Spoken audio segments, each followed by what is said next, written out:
I might, that feels like it's like, am I doing this, but is it okay? Yeah. Right. Question 6. Two particles, P and Q, are attached to opposite ends of a light, inextensible string which passes over a small, smooth pulley at the top of a rough plane inclined at 30 degrees to the horizontal. Everything, they're throwing everything at this, aren't they? Rough plane, inclined, string, pulley. P has mass 0.2 kilograms and is held at rest on the plane. Q has mass 0.2 kilograms and hangs freely. The string is taut. See the diagram. The coefficient of friction between P and the plane is 0.4. The particle P is released. State the tension in the string before P is released and find the tension in the string after P is released. Okay. So, let's do the before bit first. Before everything is released, all that we've got is, there's the particle P, everything is being held at rest, not P, that's Q, isn't it, sorry. Everything's at rest. Q has a weight of 0.2 G, and there's the tension in the string. It's held at rest, nothing's happening, nothing's moving, everything is in equilibrium. So beforehand, we've got that T minus 0.2 G, I'm taking upwards as being positive for some reason, is equal to 0. That's it. The initial tension before anything happens is 1.96 newtons. Okay. And then the string is released. P is released. And now things start to happen. So we need to have our new diagram.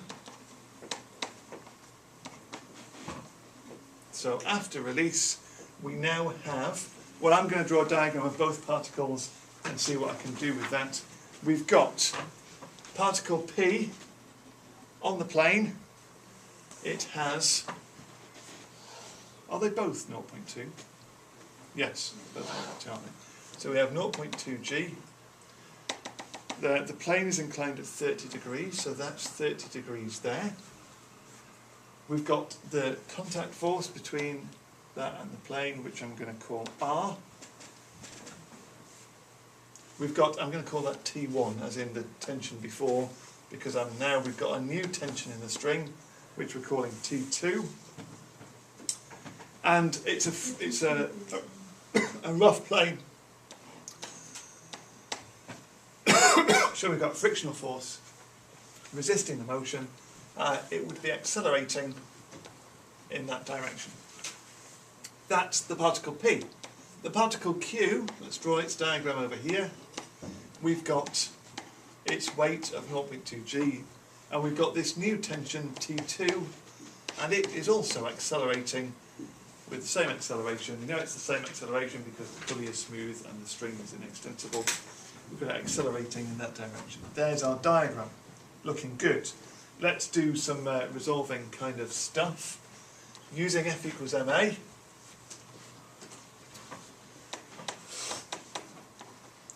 What have I got going on here? Well, looking at particle P, I feel I need to resolve perpendicular to the plane to start with. So particle P, we've got R minus 0.2 G cos 30 is equal to 0, which if I rearrange that gives me R equals 0.2 times 9.8 times cos 30. That, I've got this exactly written down, that's 49 root 3 over 50. There we are. So that's the value of R. We are told the coefficient of friction, aren't we? The coefficient of friction is 0.4. It's moving. So F equals mu R. So the frictional force is 0.4 times 49 root 3 over 50. So the frictional force is, I've done some horrible keeping things in third form here, sorry. That comes out as being 49 root 3 over 125. Beautiful numbers.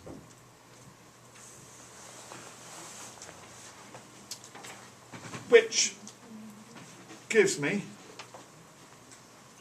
that if I now resolve parallel to the plane in the direction of motion, again using F equals ma, I've got that T2 minus F minus 0.2 sine 30. So T2 minus F minus 0.2 g sine 30 is equal to the mass times the acceleration. I don't know where I wrote before then. 0.2 a. Great. There we are. I also, while I've been doing that, I'm running out of space on my board. Never mind how much space you had on the little answer booklet for this. Ludicrously small amount of space. If we look here, resolving downwards, which is the direction of motion, we can set up an equation that says 0.2g minus T2 is 0.2a.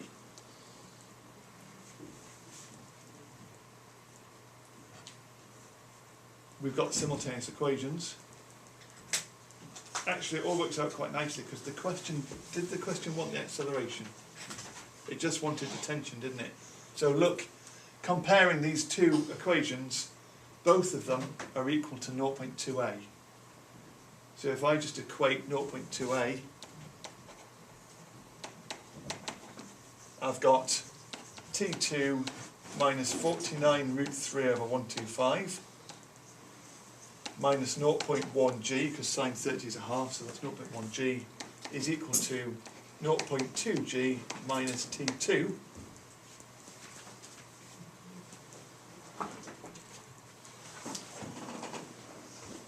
So if I rearrange that equation, which doesn't look particularly nice, but does give me that 2T2 equals 0.2g, 0.3g it would be, wouldn't it?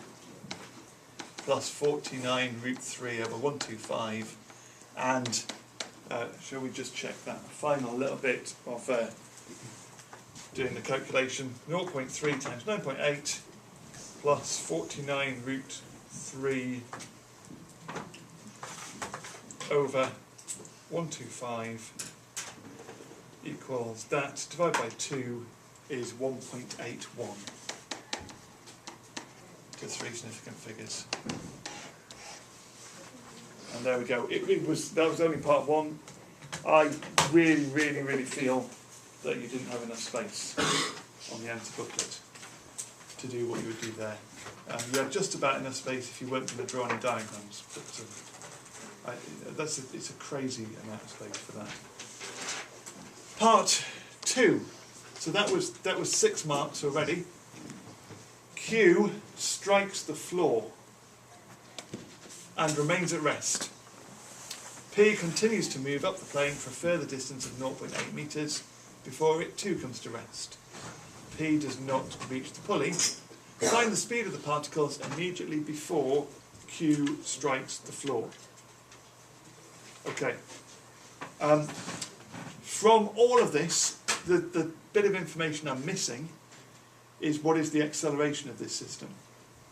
I'm close to it, you know, I've got my equations involving it, but I've never actually found out the acceleration. So as I start part 2,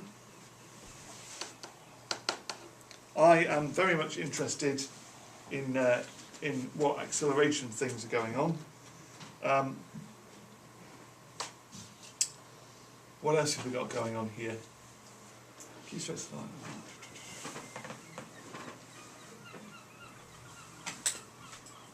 So, I'm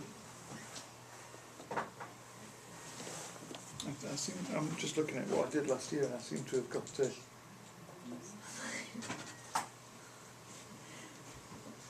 an odd value for the acceleration. But anyway, it's all right.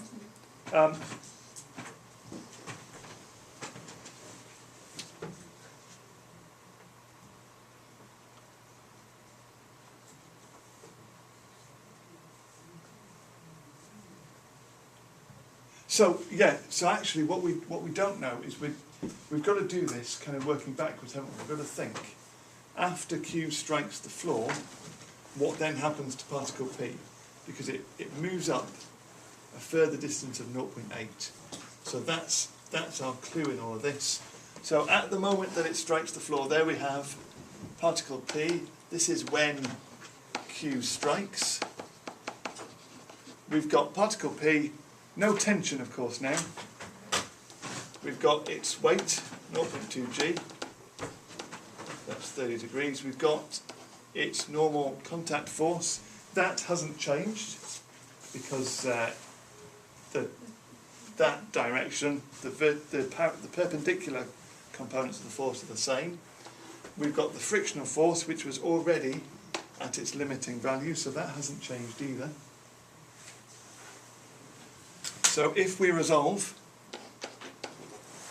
up the plane, let's see what the acceleration of P is once Q has hit the floor. How does P accelerate? We've got, what have we got? Minus 49 root 3 over 125, that's F. Minus 0.2 g sine 30 is the mass times the acceleration. So with the tension removed, because Q's hit the floor, the acceleration of this particle would be minus 8.29 meters per second up the plane. So A starts to decelerate. What we know now, let's piece together the rest of the information we know.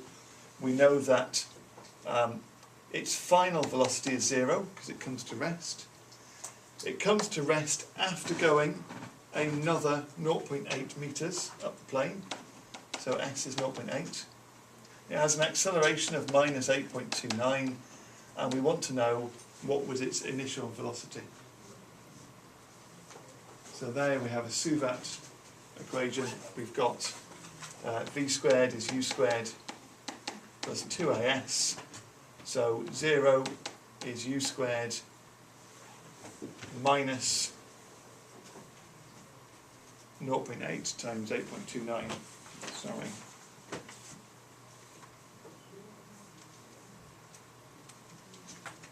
So minus about 6.632. It gives us u is 3.65, was it?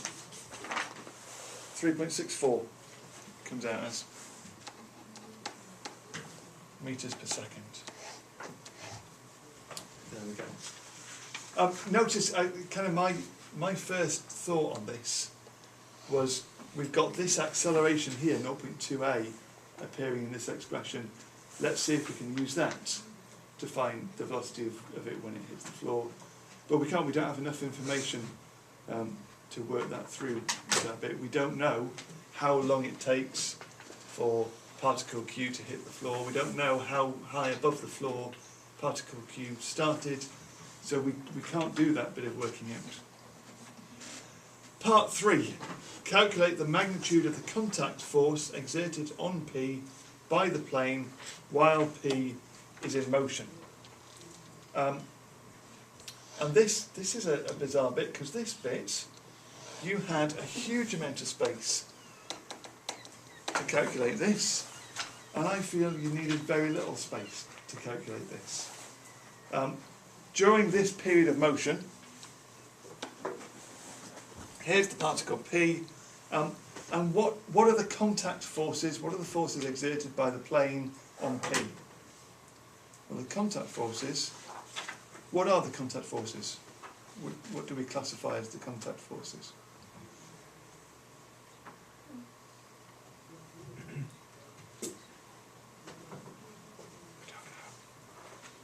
Anything that we would classify as a contact force.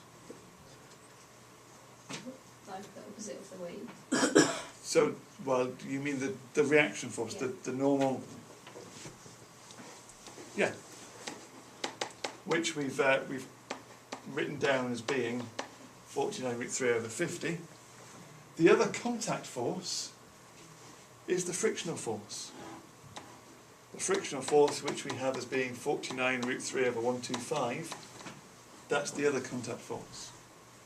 So when the question says, find, what does it say? Find the magnitude of the contact force exerted on it.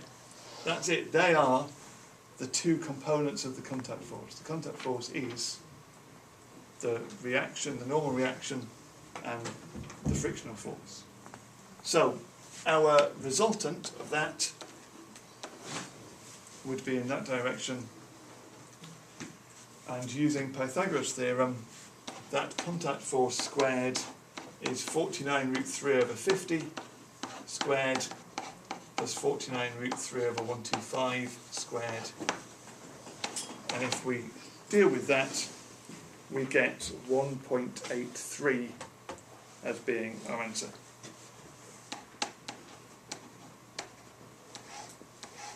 Again, to three significant figures. And the frustrating thing about this question is that you had a small, less than half a page, or exactly half a page box to do all of that work,